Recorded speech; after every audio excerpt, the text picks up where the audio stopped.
"I'm pregnant with your child," Emma blurted out, standing in Michael's doorway at 11 p.m., her blonde hair disheveled from the rain, her eyes red from hours of crying.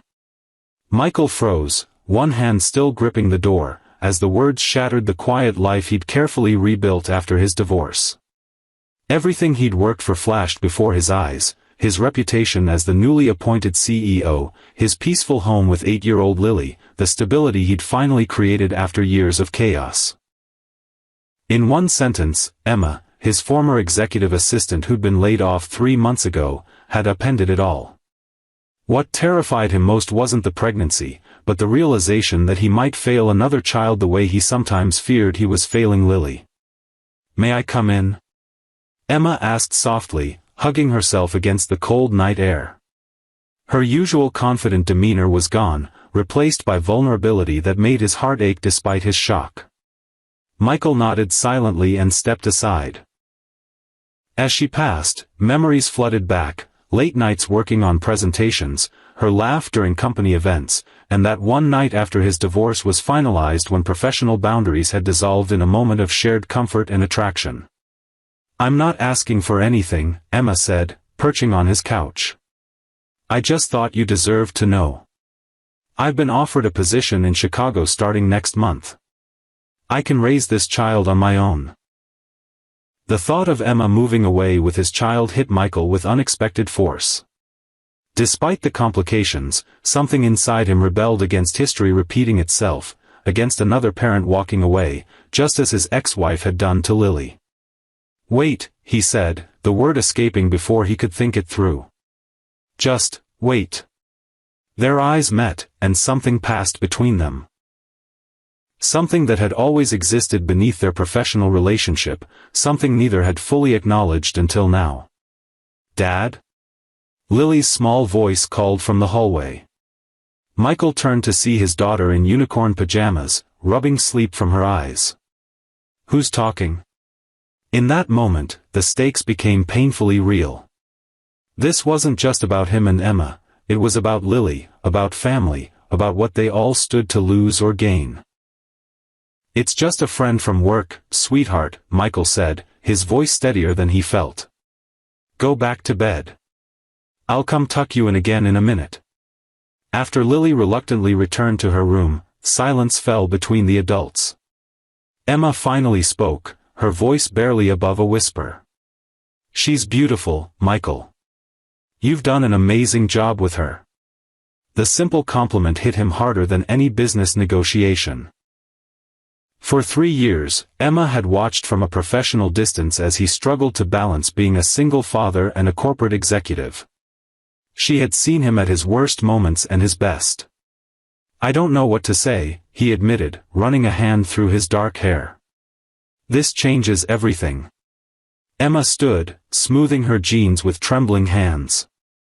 "I should go. Take some time to process this. Call me when, if you want to talk more." As she moved toward the door, Michael felt panic rising. If she walked out now, something told him the careful walls he'd built around his heart would come crashing down. "The night we spent together," he said suddenly, causing her to pause. "It wasn't just comfort or convenience for me, Emma. It never was." She turned slowly. "What are you saying?" "I'm saying I've been awake every night since you left the company, wondering if I made the biggest mistake of my life letting you go, and I don't mean professionally." The confession hung between them, charged with 3 years of unspoken feelings. Emma's eyes widened, a tear escaping down her cheek. "You never said anything," she whispered. "How could I? I was your boss. Then I had to lay you off. Then you were gone." Michael took a step toward her.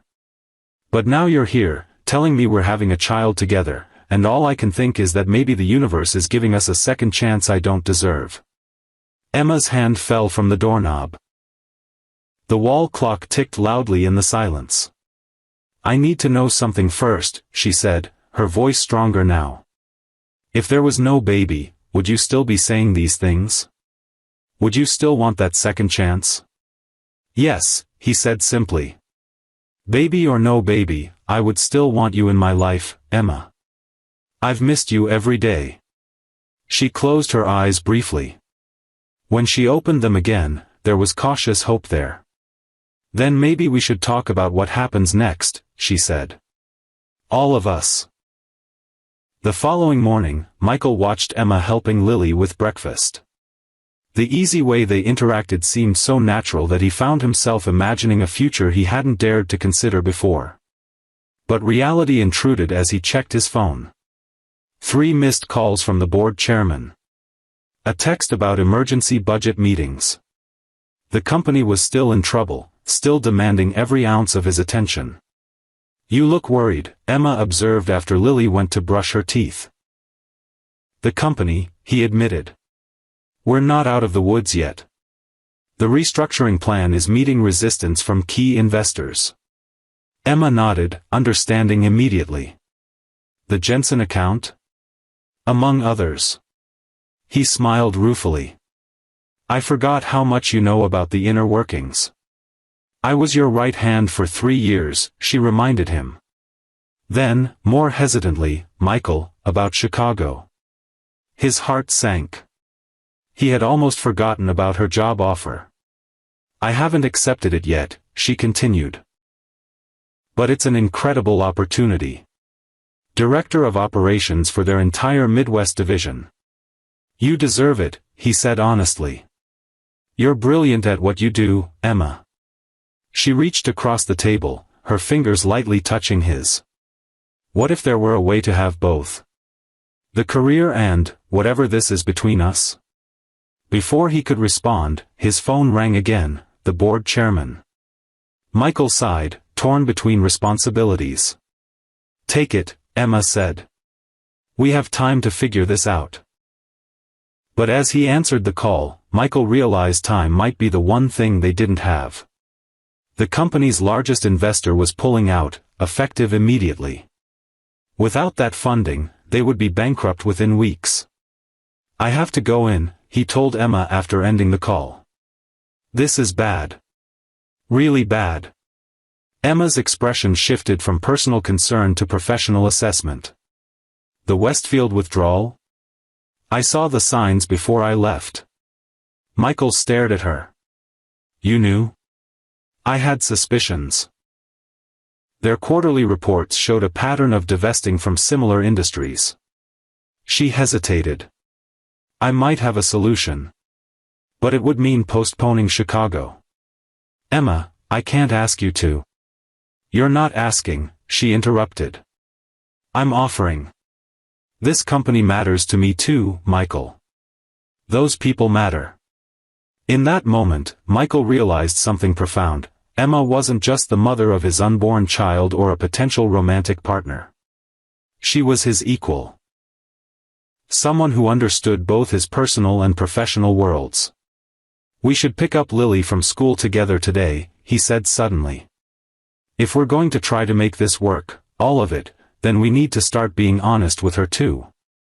Emma's smile was like sunrise after the longest night. I'd like that. 6 weeks later, Michael stood at the podium during the company's quarterly meeting. Emma's alternative investment strategy had not only replaced the Westfield funding but had attracted 2 additional investors. Today marks not just a financial turning point for our company, Michael said, but a philosophical one as well. We've learned that our greatest asset isn't our product line or our market share, it's the people who show up every day. His eyes found Emma in the crowd, now visibly pregnant in a simple blue dress. Beside her sat Lily, proudly wearing a big sister in training t-shirt that had been her own idea. Sometimes the most unexpected challenges bring the greatest gifts, Michael continued. They force us to reevaluate what matters, to be honest about what we truly want, and to be brave enough to reach for it. That night, as they walked along the riverfront, Lily skipping ahead to chase fireflies, Emma turned to Michael with tears in her eyes. I never told you what made me come to your door that night, she said. I had the Chicago offer in hand, everything was aligned for me to just go. Start fresh. She pulled a folded paper from her purse, a thank you note he had written her 2 years earlier after she had stayed late to help him prepare for Lily's birthday despite a major product launch the next day. You wrote, "Some people measure success in profits and promotions. Today you reminded me that it's measured in moments that matter with people who matter. I realized I couldn't leave without knowing if I mattered to you beyond the office." Michael carefully refolded the note before drawing Emma close. "You matter. We matter. And I promise you, Emma, no success will ever be worth sacrificing the moments that truly count." 4 months later, Michael watched Emma's hand move to her growing belly as they sat on his back porch. Lily was inside, working on a school project about family structures. "What are you thinking about?" Emma asked, catching his gaze. "Everything," he admitted. "The merger negotiations next week. The nursery we haven't started. Whether Lily is really as okay with all this as she seems. Whether you regret staying." "I don't regret it," Emma said. "But I won't pretend it's been easy." Emma had postponed the Chicago position, instead accepting a consulting role with Michael's company. The arrangement worked on paper, but the whispers in the hallways had taken their toll. "I heard Jenkins from accounting making a comment yesterday," Emma said quietly. "About how convenient it was that I trapped the boss right before layoffs." Michael's jaw tightened. "I'll speak to him Monday." "No," Emma said firmly. "That only makes it worse.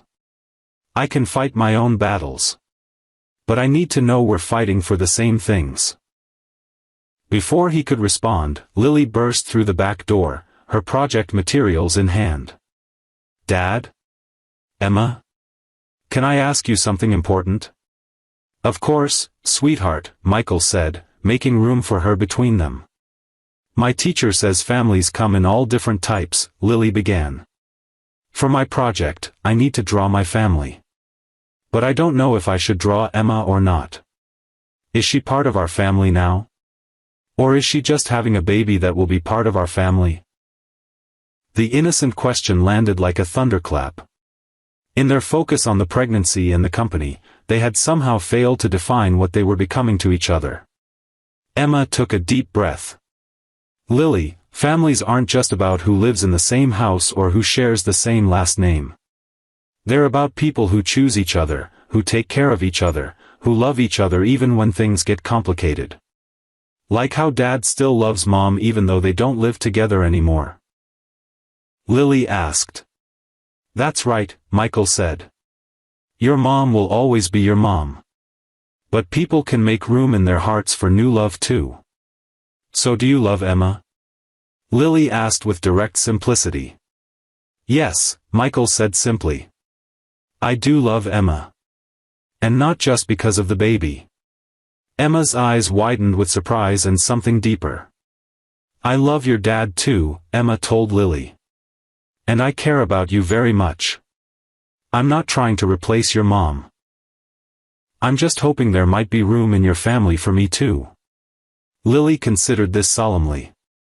"I think I'll draw you in my picture. But I'll put you next to Dad, not where Mom used to be. Is that okay?" "That's perfect," Emma whispered, blinking back tears. Later that night, Michael found Emma sorting through a box of books in the guest room that had gradually accumulated her belongings. "Did you mean it?" he asked. "What you said to Lily?" "Every word," she said. "But I understand if it was just something you said for her benefit." Michael knelt beside her, taking both her hands in his. "I meant it too. I think I've loved you for longer than I was willing to admit to myself. Maybe since that conference in Denver when the projector failed and you somehow salvaged the entire presentation with nothing but a whiteboard and sheer determination." Emma laughed. "That was the moment for you? Not our night together? Not the baby?" "The night together was incredible," Michael said. "And the baby is a miracle I never expected. But I think I fell in love with your mind first. Your resilience. I think I fell in love with the way you looked at Lily's school artwork like it was a masterpiece," Emma said. "The way you never missed a school event, no matter what crisis was happening at the office. The next morning brought a new challenge. Michael's ex-wife, Catherine, called requesting an emergency meeting. She had heard about the pregnancy through mutual friends. "You're building a new family and didn't think to mention it to the mother of your child," she demanded when they met at a coffee shop. Catherine was as polished as ever in her attorney's suit. "I was waiting for the right time," Michael explained. "Lily's been adjusting so well, I didn't want to complicate things." "Michael, you're having a baby with your former assistant. Do you have any idea how this looks? How it might affect Lily at school when people talk?" "This isn't about appearances," Michael said. "Emma and I, it's real. We're building something meaningful." Catherine's expression softened slightly. "Is she good to Lily?" "The best," Michael said without hesitation. "She never tries to overstep, always respects that Lily has a mother who loves her." Catherine nodded slowly. "And the company?" "I know things were dire before I left the board. We're on firmer ground," he said. "Emma actually helped develop the strategy that saved us after Westfield pulled out." Something flickered in Catherine's eyes, surprise, perhaps, or reluctant respect. "She's smart, then." "Brilliant," Michael confirmed. "And not just about business." Catherine studied him. "You never looked at me the way you just looked saying her name. Not even in the beginning." Before Michael could respond, his phone buzzed with an urgent message. The merger they'd been counting on was suddenly in jeopardy, with the other firm citing concerns about leadership stability. The next 48 hours became a blur of emergency meetings and mounting pressure. The merger's collapse threatened everything they'd rebuilt. It was Emma who finally identified the real issue. "It's not about leadership stability," she told Michael as they worked in his office at midnight. "It's about the Richardson patent. They think we're vulnerable to litigation." "How did you figure that out?" "I noticed their legal team requested those specific files 3 times but never acknowledged receiving them. The patent application was filed under the subsidiary name, not our parent company. They missed it in their due diligence." "That's incredible," Michael said. "But how do we fix it?" Emma smiled confidently. "We don't fix it. We leverage it. If they're this concerned about missing something so fundamental, what else might they have overlooked? We request a full reassessment, on our terms." The strategy worked. 3 days later, the merger was back on track, with terms even more favorable to their company. That night, Michael led Emma to the backyard, where string lights twinkled in the old oak tree, Lily's handiwork, with help from their elderly neighbor. From his pocket, he withdrew not a ring, but a key. A new key, freshly cut. "This house has been just Lily's and mine for so long," he said. "It's been a shelter, but not always a home. You've changed that, Emma. You've made us whole in ways I never expected." He held out the key. "Will you make it official? Move in completely? Help me turn this house into the home our family deserves?" Emma took the key, her fingers closing around it tightly. "Are you sure? What about the talk at work, the complications with Catherine, all the reasons we've been taking it slow?" "I'm sure about you," Michael said simply. "Everything else, we'll figure out together. That's what families do, right?" Emma's smile was answer enough, but her words sealed the promise between them. "Right. That's exactly what families do." From which country are you watching this story of unexpected love and second chances unfold? Let us know in the comments below. If this tale of finding hope in life's unexpected moments touched your heart, please like and subscribe for more stories that remind us all that sometimes the most beautiful beginnings start with a single, brave knock on the door.